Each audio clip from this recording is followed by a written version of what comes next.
Hi, this is Dr. Claudine Roura, the Fat Sucker, and welcome to my channel. Okay, today we're going to be talking about, liposuction. Okay, kaya nga Fat Sucker, di ba? So, today we're going to be interviewing myself, to be interviewed by me, kasi wala na tayong ibang makakapag-interview, hindi ako lang. For the meantime, today we're going to be talking about liposuction. So, I'm going to be asking Dr. Roura, say hello to our viewers over there. Welcome to the Fat Sucker channel. Thank you, Dr. Roura, for inviting me today in your Fat Sucker channel. I hope I will be able to enlighten the viewers about liposuction for today. Well, yes, now we are on the topic of liposuction. And then, so tell us something about what is really liposuction. I know liposuction has been there since time immemorial. Matagal na siya na nandyan. So, it's a specialty. So, as the term implies, it's liposuction. We suck out fat. Okay? We suck out fat from the body. Okay? And then, so mas marami siyang iba-ibang klase, no? You hear traditional lipo, you have power-assisted lipo, water jet lipo, you have laser lipo, you have VASERlipo, ultrasonic lipo. So, what is it ba talaga? There seems to be a little bit of confusion between the different kinds of liposuction. Okay? Okay. So, first question, what is liposuction? Okay. As Dr. Roura said, lipo is fat. Suction is the term suctioning. So, literally, it's suctioning out fat, okay, to reduce the volume of fat into your body. Now, what is liposuction? Okay.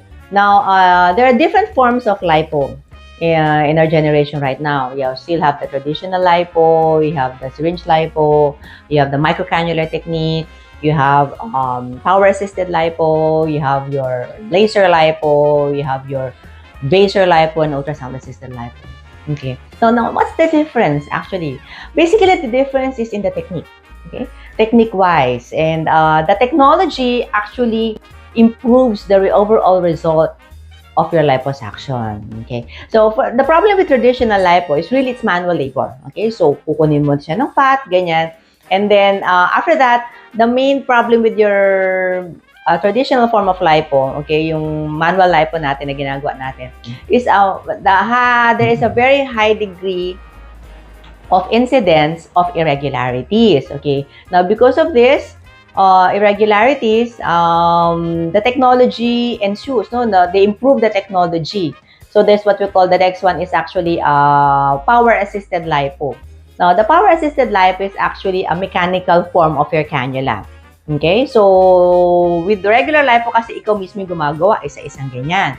And then, with the power-assisted lipo, your handpiece, okay, in your cannula, it actually moves to help you go through the fibrous area. So, mas power-assisted ng ganon. Okay? So, it's like a manual form, pero may mechanized lang siya.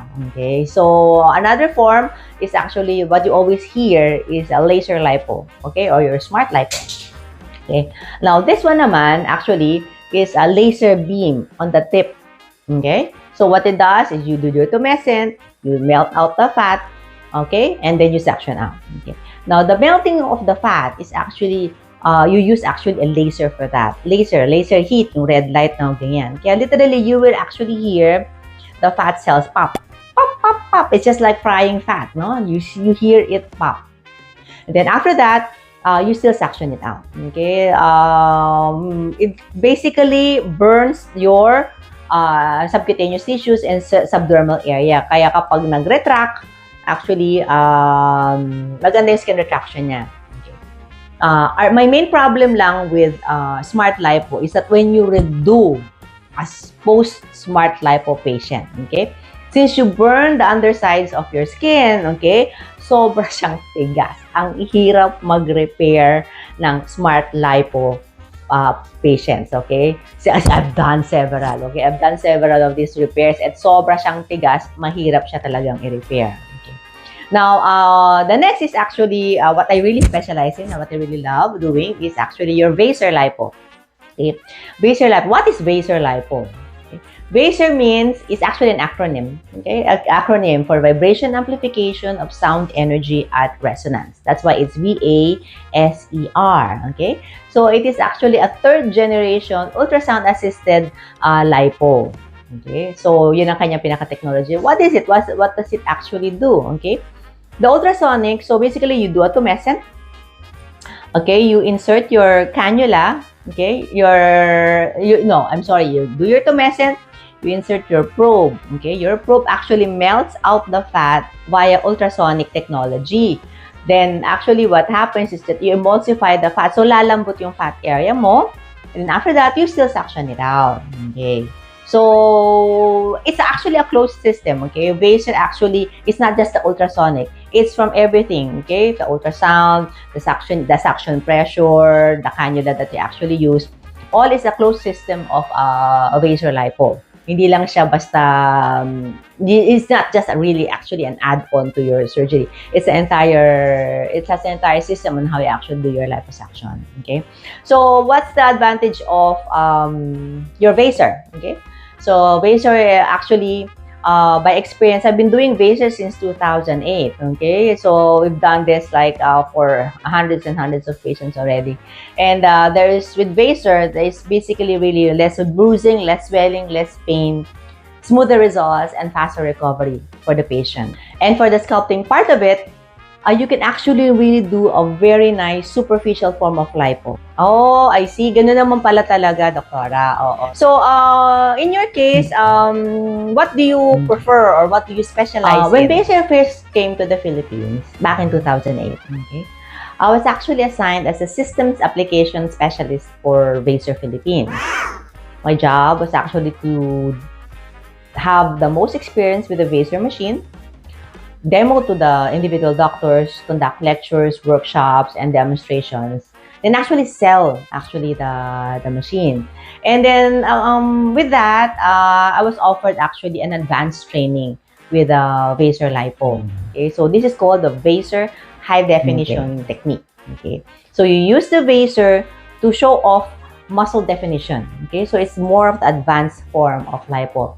So that is in Bogota, Colombia in 2008. So after that, after the training for that, when I came back to the Philippines, I told myself, it's time. Okay, it's time for me to set up shop and bring this technology to the Philippines, to our fellow Filipinos. So that's how it is. Tagal na pala, 2008. We haven't actually heard of it much dito sa atin. Thank you, Doktora, for that information. We learned a lot. We learned a lot about liposuction, about Vaser, about the other forms of lipo. That's all for today. Please don't forget to subscribe to our channel. So click that button down there. And I'll see you soon in our next of our series. Okay? Bye! You are at the Fat Sucker channel.